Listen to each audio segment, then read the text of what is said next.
Senador. Vamos, querido.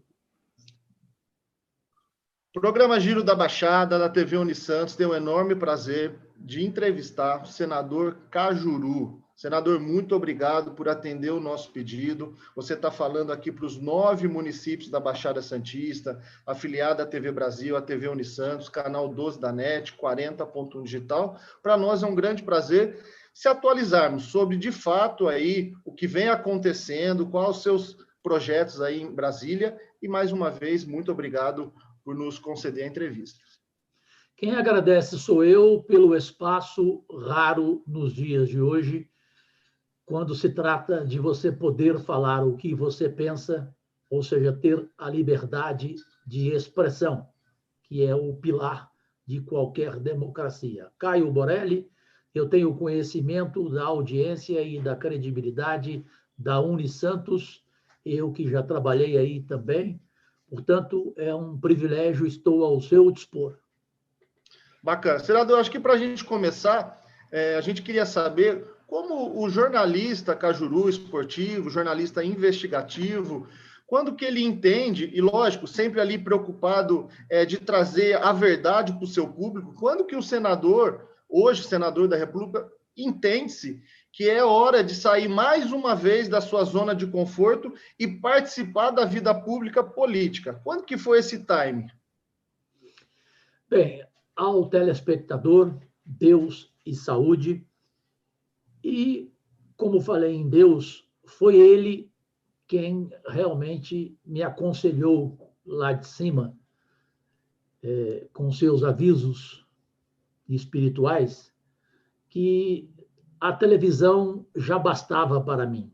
Eu vivi uma carreira de 40 anos nacionalmente na televisão brasileira, trabalhei em todas as emissoras que eu quis, e a única que eu não quis, que foi notícia nacional na Folha de São Paulo, em fevereiro de 2003, quando eu fui o primeiro jornalista do Brasil a dizer não à Rede Globo, depois de 5 propostas seguidas, e preferir o caminho, junto com o meu irmão Datena, para a TV Bandeirantes, naquela época de ouro da apresentação do programa Esporte Total.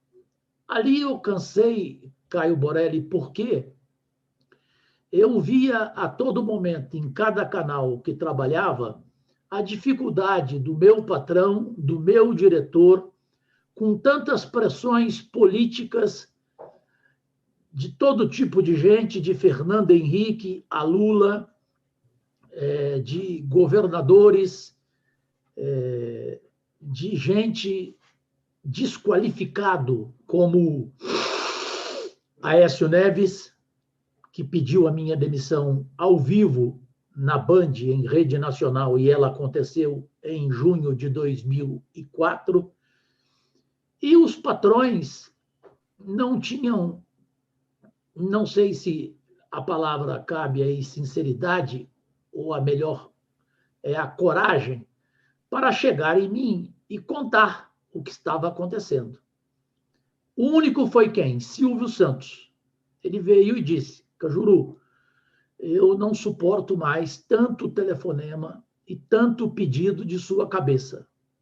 Do mundo político, com esses nomes que eu acabei de lhe falar, Caio, e do mundo do esporte, como Ricardo Teixeira, André Sanches, do Corinthians, Eduardo Fará, Caixa d'Água, Eurico Miranda e tantos outros na época. O Silvio, honesto comigo, não rompeu o contrato, pediu que eu fosse para Ribeirão Preto, onde eu já estava morando, pois no SBT o meu programa era semanal, era todo domingo, Jogo Duro. Isso foi em 2006. Ele vai para lá, produz um programa lá, você mesmo, você tem capacidade para isso, apresente-o ao vivo, fala o que você quiser, o programa irá para todo o interior de São Paulo, por isso que eu te falei que chegava aí em Santos, através da TVB, Campinas, enfim, todo o interior de São Paulo, que é, na verdade, o segundo estado maior do Brasil, o interior de São Paulo, para mim portanto, foi um privilégio. Eu lá fiquei até ser convidado para voltar à rede nacional através da TV Esporte Interativo, que havia sido comprada pela Turner americana. Dali 3 meses começou de novo, a mesma pressão. Não pode falar isso, não pode falar aquilo.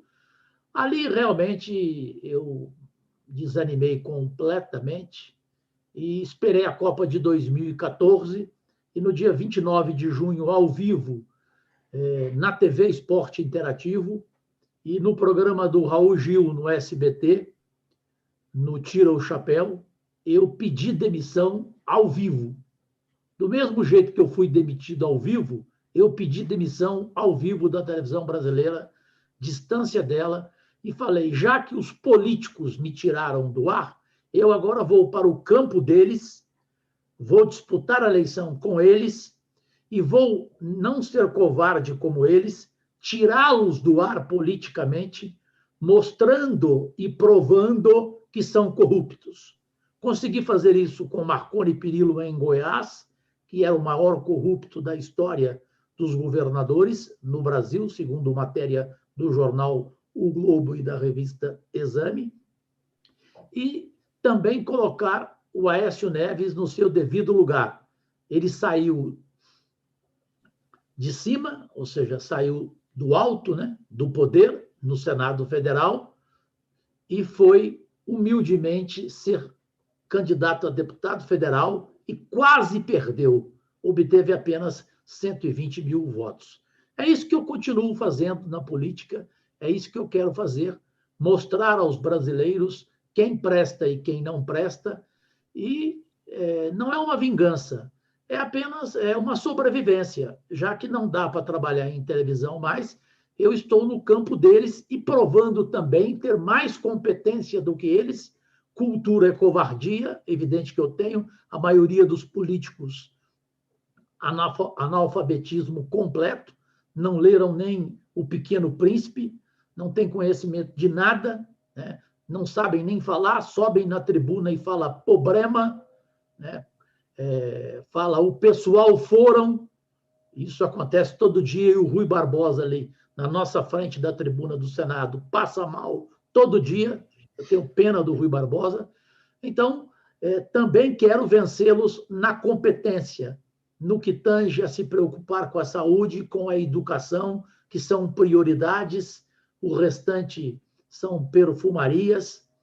Então, é isso que eu faço, é isso que eu procuro fazer, apenas um mandato, porque registrei em cartório que seria contra a reeleição, e sou contra a reeleição, tanto que o meu primeiro projeto de lei foi para o fim da reeleição, já que o próprio presidente Jair Bolsonaro, quando em campanha presidencial, propagava que ele seria contra a reeleição se eleito, e ele mentiu, porque assim que ele entrou, ele já começou a reeleição dele, ele vive 24 horas pensando em 2022, só que eu, ao contrário dele, não farei isso com a população para amanhã ser chamado de mentiroso.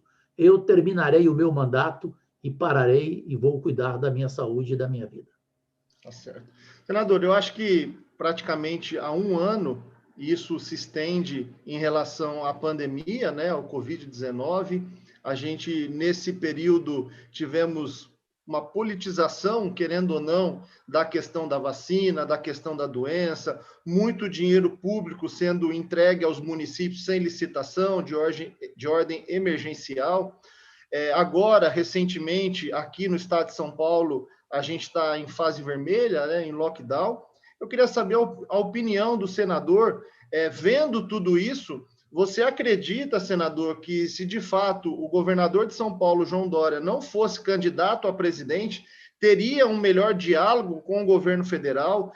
Haveria, quem sabe, uma outra discussão e a população sendo aí fogo cruzado, né? Porque a gente, na hora do almoço, houve uma declaração do governador. À noite, a gente ouve outra declaração totalmente contrária do presidente da República.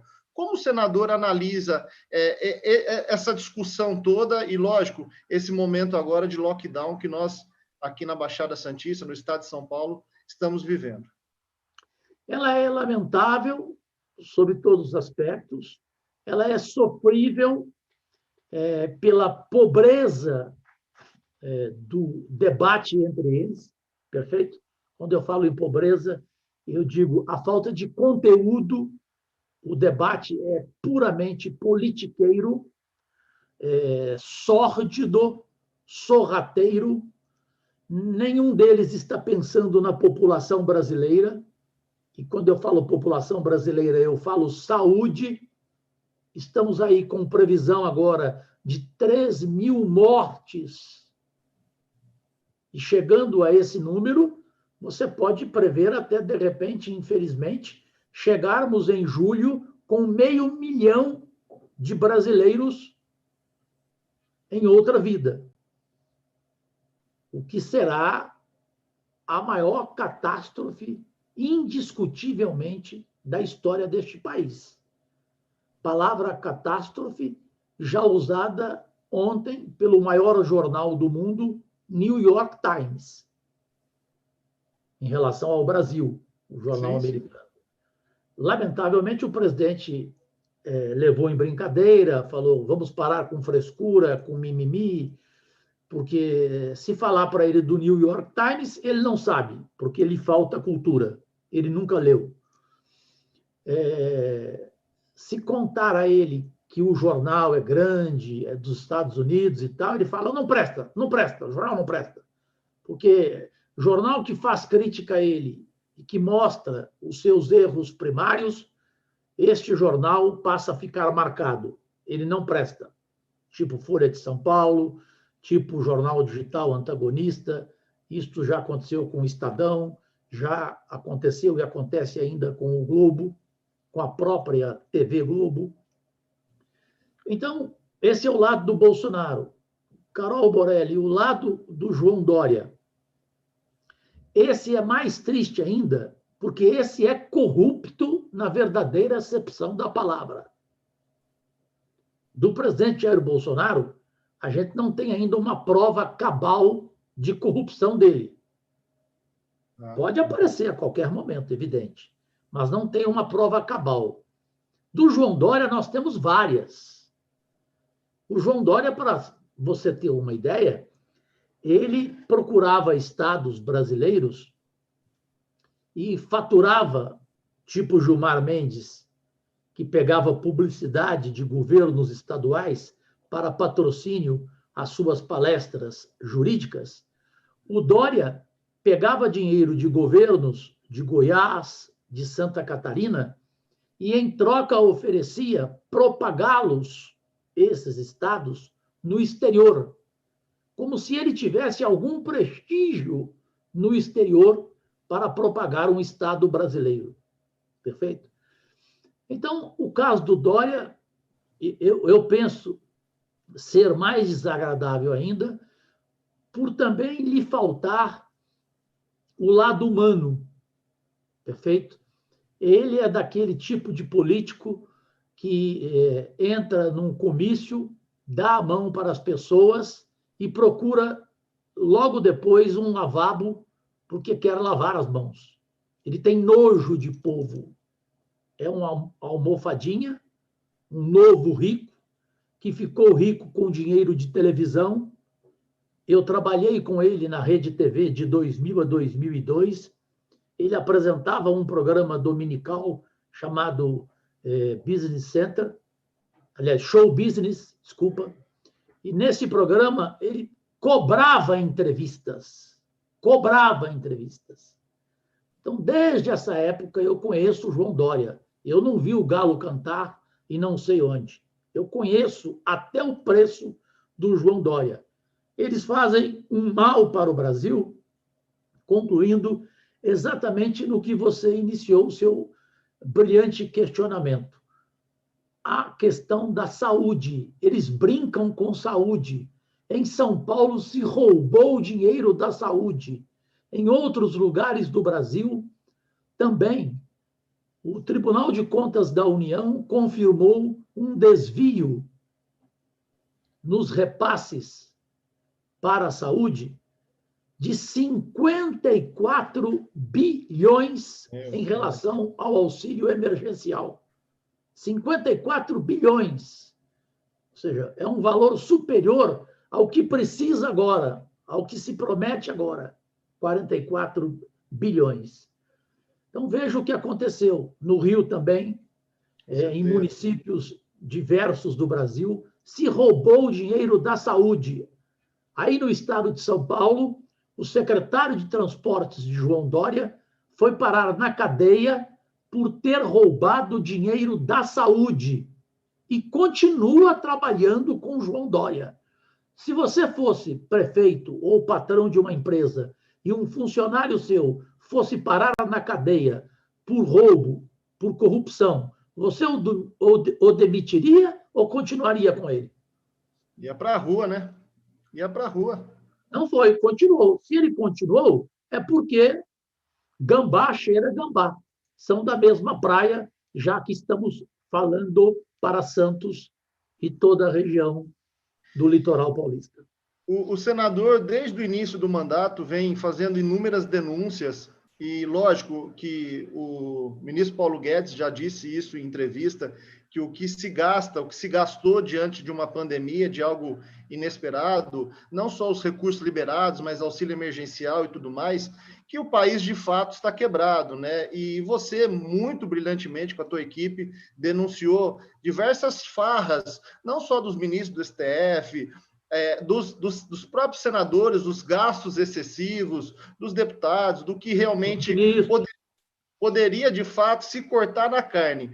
Você acredita que aí, tendo um bom senso da classe política, tendo um bom senso das pessoas que, obviamente, conduzem o nosso país, de cortar pela metade, de cortar na própria carne, teríamos um respiro, vamos dizer assim, nas contas públicas? Respiro não. O nosso país voltaria a estar entre as 10 maiores economias do mundo, em posição folgada. O nosso país estaria com investimento na saúde, na educação, no meio ambiente, nunca havidos, desde que os governantes fossem sérios. Porque a economia feita ao se cortar na própria carne 50% do que custa o Congresso Nacional, só o Senado, onde eu estou, custa 4 bilhões e 600 milhões. E com 2 bilhões e meio, ele funcionaria do mesmo jeito, sem faltar nada. Manteria as mordomias dos senadores, né, as verbas indenizatórias, tudo que se tem direito, até dinheiro para correio, no mundo digital de hoje, você gastar dinheiro com correio, chega a ser uma gozação. Né? Então, cortar na própria carne do legislativo, por isso falei Congresso Nacional, mas aí você iria às câmaras municipais, às prefeituras, às assembleias, aos governos estaduais e aí ao governo federal, os ministros, tudo que se gasta com palácio. Né? Então é que a gente toma conhecimento aí do que eles compram em bebida, em comida. E não é comida, é salmão, não é um bife acebolado, não é um filé mignon, é salmão. Né? No Supremo Tribunal Federal é lagosta, né? É camarão, é vinho desde que ele tenha premiação internacional, senão não serve. Um vinho chileno bom e barato não serve para eles. Então, eles não têm essa coragem, não vão fazer isso.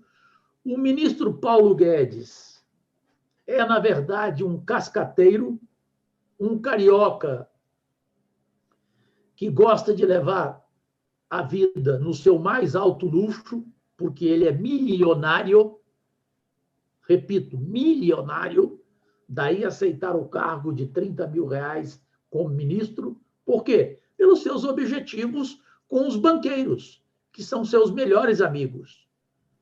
Veja como ele trata a população brasileira, o que ele fala sobre servidor público, o que ele fala sobre gastar o mínimo no que tange a investir num melhor salário para o funcionário da saúde, que dá a vida dele, salvando vidas, para o funcionário da educação, que não tem nada mais importante nesse mundo, é quem cuida do seu filho, da sua filha, da educação básica deste país. Então, veja como ele fala sobre este segmento e como ele fala dos banqueiros. Para um BGT banco, ele arrumou 3 bilhões de reais. Veja o lucro dos bancos brasileiros. Alguns chegaram a reclamar porque o lucro caiu de 100 bi para 70 bi. Eu quase chorei, fiquei emocionado, né? Porque eu tenho uma dó de banco impressionante. Porque banco é um negócio melhor do que crime organizado, do que igreja, entendeu? Não tem nada melhor do que banco. Essa é a realidade. E ele é o ministro dos bancos e se acha o melhor ministro da economia do mundo, só na cabeça dele e do Bolsonaro. O senador acha que, vamos dizer assim, a imunidade parlamentar, o parlamentar, de fato, se expressar aquilo que ele acha, aquilo que ele sente, como se expressou o deputado do PSL, Daniel Silveira, e, lógico, todo mundo acompanhou isso, repercussão a nível nacional, preso. Qual a opinião do senador? E já emendando, também falar da denúncia de prática de crime de responsabilidade do Alexandre de Moraes? Bom, primeiro, sobre o deputado Daniel Silveira, eu não sou melhor do que ninguém. Como dizia Clarice Lispector, no auge de sua vida literária, eu sei exatamente o meu tamanho, nem para menos e nem para mais, o meu tamanho. Agora, há uma diferença entre a ação do deputado Daniel Silveira e as minhas ações. Eu procuro falar com conteúdo, com números, responder a você e deixar o telespectador, nosso único patrão aí do outro lado, informado e convencido do que eu falei. Eu tenho que, é minha obrigação, mostrar a ele que estou falando embasado em algum ou alguns motivos. O Daniel Silveira, para mim, não poderia ter sido preso pelo simples motivo da Constituição, do artigo 53, que impede, que dá a ele imunidade parlamentar para fazer o que ele fez, xingar o ministro Alexandre de Moraes. Eu fiz o mesmo, e muito mais do que ele, basta você ver o vídeo, do que eu falei do Gilmar Mendes. E ninguém me prendeu. O Gilmar Mendes pediu providências cabíveis contra mim, na época, o presidente, então, do STF, Dias Toffoli, e este não tomou nenhuma providência contra mim, porque viu que não tinha motivo, e que causaria uma repercussão negativa no Brasil, como causou até com o Daniel Silveira. Só que o deputado Daniel Silveira se perdeu, porque, ao entrar nessa desagradável situação, porque ninguém gosta de ser preso, a imprensa foi buscando, como se diz na gíria, foi puxando a sua capivara, buscando a sua vida. Aí, de repente, se descobre que a esposa dele trabalha no Ministério do Meio Ambiente, que a esposa dele recebeu auxílio emergencial.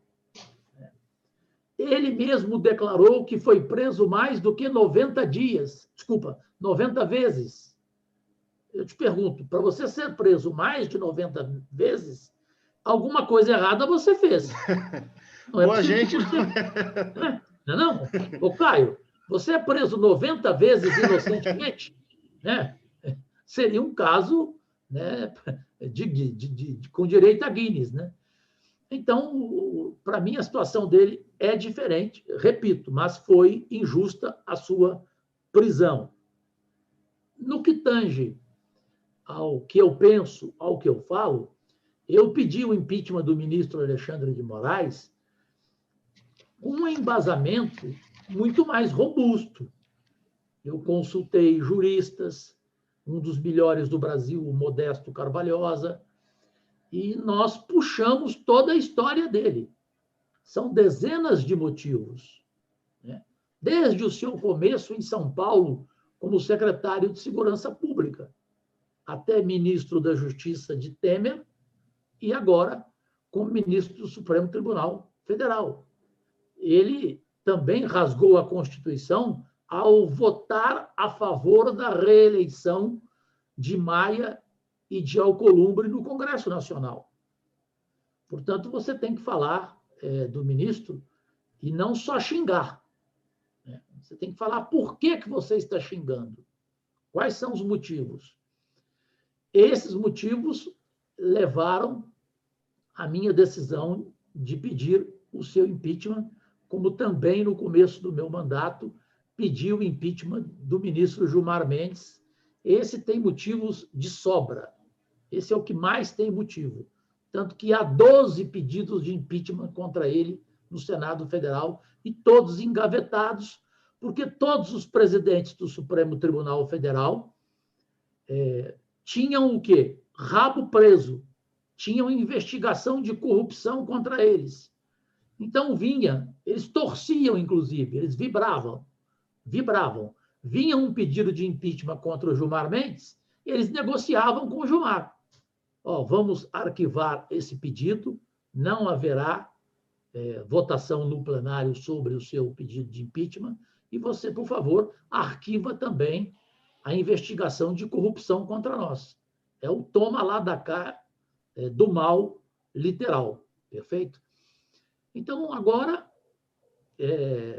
a questão da imunidade parlamentar, ela é respeitada no momento que você a usa para o bem e não para o mal, né? Um Aécio Neves ter imunidade parlamentar é piada, né? Um Valdemar Costa Neto ter imunidade parlamentar também é um tapa na cara da sociedade brasileira. Por isso que deveria achar até que página um parlamentar pode ser livre, pode ter liberdade. Para mim, deveria ter aquele que realmente apresentar uma ficha limpa, ou seja, nunca ter sido denunciado. Eu te digo e peço a você para vasculhar o Brasil inteiro. Eu nunca fui sequer citado por Ministério Público na minha vida. Nunca.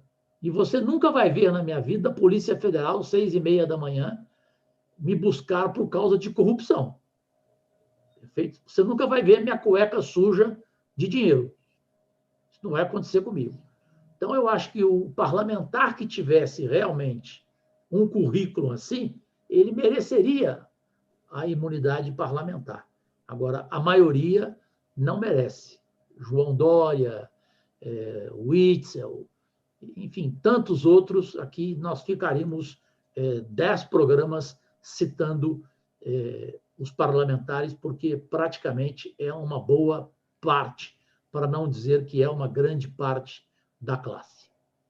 Senador, a gente está chegando no finalzinho do programa. Eu queria te agradecer demais, também realçar aqui a sua assessoria, desde o Dudu, quando eu entrei em contato, do Vitor, do Roberto, sempre foram muito atenciosos. Primeiro, a gente acompanhou a tua restabilização do seu procedimento cirúrgico recentemente. Então, nós aqui da TV Unisantos, do programa Giro da Baixada, dos 9 municípios aqui, desejamos que você continue aí nos batalhando por nós, defendendo aí os nossos interesses, como você muito bem vem fazendo. E lógico que a gente sabe que desde o início, quando você comentou de fato que seria a sua última participação na vida política, né, que não queria mais se participar, eu acho que com certeza nós iremos perder muito com isso. Quem sabe assim, Deus não permita que você mude de ideia, que eu sei que é muito difícil. Nem a minha mãe conseguiria. Mas a gente fica aqui muito agradecido. E para finalizar, o que o senador Cajuru de fato espera do futuro do nosso país? E mais uma vez, muito obrigado. Eu te agradeço, Caio Borelli, a todos da Unisantos, a todo o público do litoral, Deus e saúde, que é o que a gente mais deve desejar ao próximo, mesmo que você não ame o próximo, pelo menos não o prejudique, né? Não lhe deseje mal. vivemos um momento muito preocupante. Eu, todo dia, acordo, o meu celular está no silencioso, o medo meu é de pegar nele e ver quem ligou. Porque é todo dia uma notícia de morte de alguém chegado a você ou muito próximo a você, amigo mesmo, seja do meio de televisão, do meio do futebol ou de infância. Toda hora tem uma notícia ruim. Vamos rezar para que não chegue a esse número que começa a ser previsto de 3.000 mortes por dia. Pelo amor de Deus, isso não podemos chegar. Não podemos chegar de forma alguma. E rezar também, como eu não tenho nada contra ele pessoalmente, e não torço contra ele de forma alguma, mas rezar para que ele tenha um pouquinho mais de juízo, né? E de juízo mental, porque o momento dele é de insanidade. As coisas que o presidente da República, estou falando dele, Jair Bolsonaro, né? Está na hora de parar esse cara, né? Parar não em relação a impeachment, porque não há, por enquanto, não há motivo para impeachment. Mas ele está pedindo impeachment. O comportamento dele é de quem amanhã vai chegar a essa situação, porque daqui a pouco ninguém vai suportar, né? A reação de quem sempre torceu por ele e sempre o defendeu com unhas e dentes já não é a mesma. Hoje há uma rejeição pelo que ele fala. Para que você chegar num lugar sem máscara, né?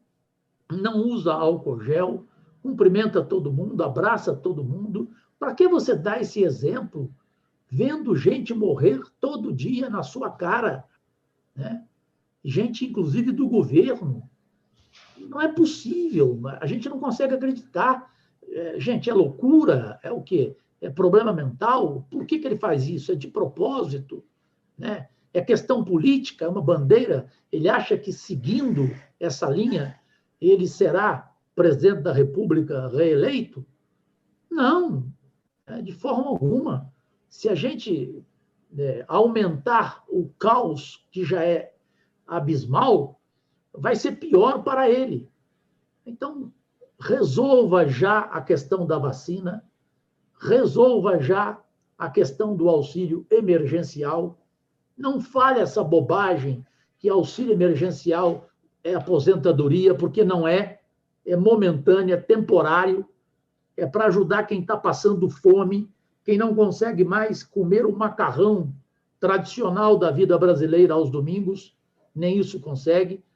Então, é um desespero total e não é possível um homem com 28 anos de mandato, como deputado federal, eleito de forma soberana, como foi para a presidência da República, né? Criando no Brasil um fla-flu, ou seja, quem é Bolsonaro chega às vezes a ser até alienado, apaixonado. Então, um homem que tem tudo isso a seu favor, por que não ser mais alegre, né? Para que xingar? Ontem, para terminar aqui, Caio Borelli, e não ser longo, ontem ele deu uma resposta. Quando alguém vem me perguntar sobre vacina, como é que eu posso comprar vacina? Eu falo, vou comprar na casa da sua mãe.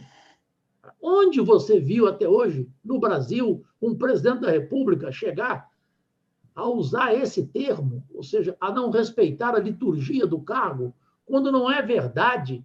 Se você quiser comprar vacina, você compra. Os Estados Unidos compraram mais do que a população precisa. O Brasil compra, basta querer. É mentira do Paulo